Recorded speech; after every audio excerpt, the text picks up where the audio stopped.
Hi, hello, welcome back to the I'm Tired After Work show. I forgot to fill my cup with tea.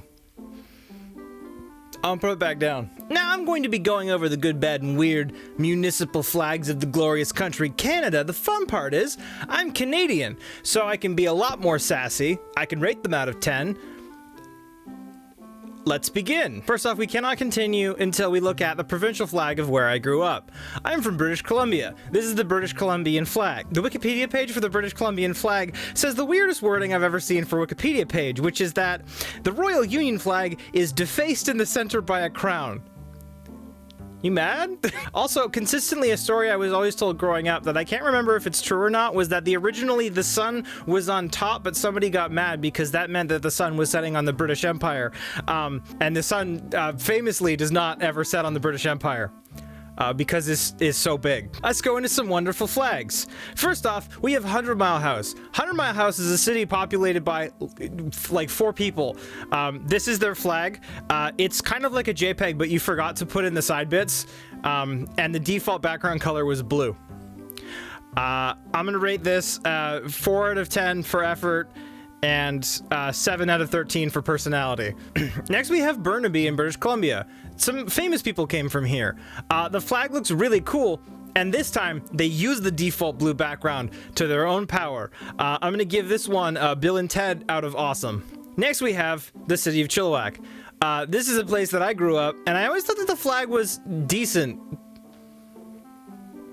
I'm gonna rate this one childhood out of 27. Going beyond the official orders of BC, we also come into places like the flag of Calgary. This contains a cowboy hat and a letter C on a red background. I'm gonna give this one a yeehaw out of some cattle in a field. Not to be outdone with the cultural history, if you go to the city of Edmonton, Alberta, there are 2 flags. The original one and then the colorized version, because the first one was too old. This flag really goes to symbolize how little in Western Canada we care about anyone's culture. We basically showed up, destroyed all the culture that was already here, and then just sort of didn't make our own and put anything there. I'm gonna give this one a lighter shade of blue out of background. You may be surprised when you find out that Lethbridge is not populated exclusively by people who like making geometry blocky versions of memes. Now we come to Red Deer. Red Deer has several parts of Canadian culture and history on them, pretty much all the ones that we repeat over and over again here on the West Coast. That's about it. I'm going to give this one a 144p out of 4K. Beyond that, we have the flag of Canmore. This looks more like a brand, like a tin of peas. It does say TM on it. That doesn't help.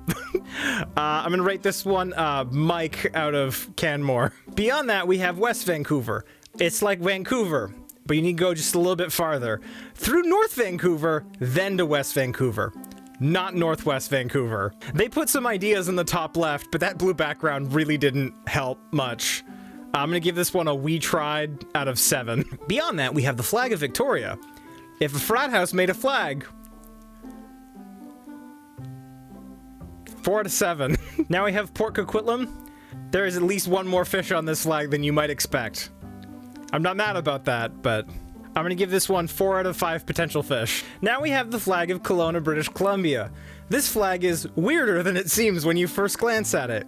We do have the slogan, fruitful in unity, between what looks like 2 nuts on a shield, with a very serious looking bear and also very serious looking seahorse. Gonna go with this. I rate this one 2 nuts out of unity. Now we have the flag of Vancouver. Vancouver's a large city that you may have actually heard of now that we're not talking about American cities. This flag I both simultaneously recognize and have sworn I've never seen before in my entire life. I will rate this flag watching paint dry out of available hobbies.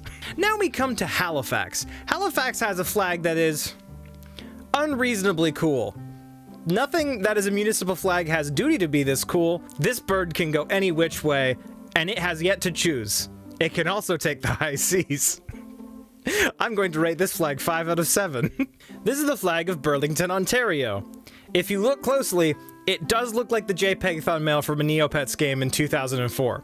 But I can't wait to take various Neopets to apples, bees, horses, and boats, and earn at least 40 Neo points, but let's be serious, not over 200. I'm gonna rate this one 3 Neo points.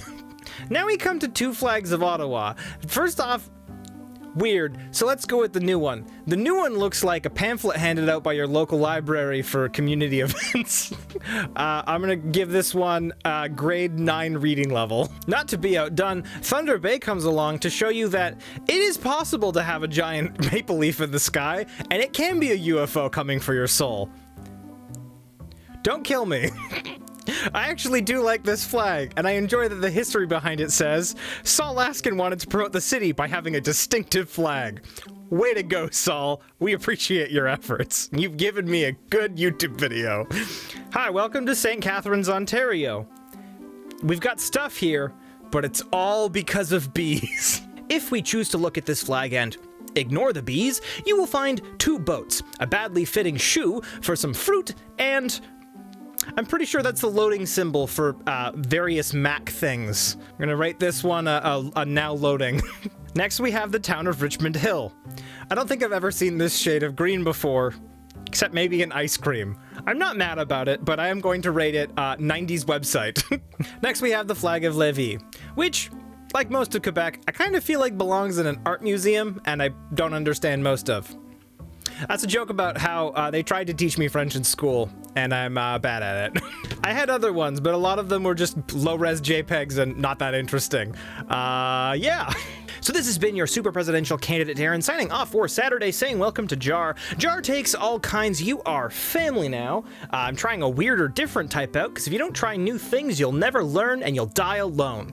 Don't forget to check down below in that description for links to And I will leave you, as always, in the viewer-submitted conlang for JAR, the viewer-submitted motto for JAR, which is Mam donna pomen lem, mi u donna pomen e ia li ita, mi u mam li ita. We will see you all on Monday. And this episode has been brought to you by Luke and also by Rachel. 2 people that you could just slap their faces on a flag, fly it in the sky, and we'd be all proud of where we came from. Thank you.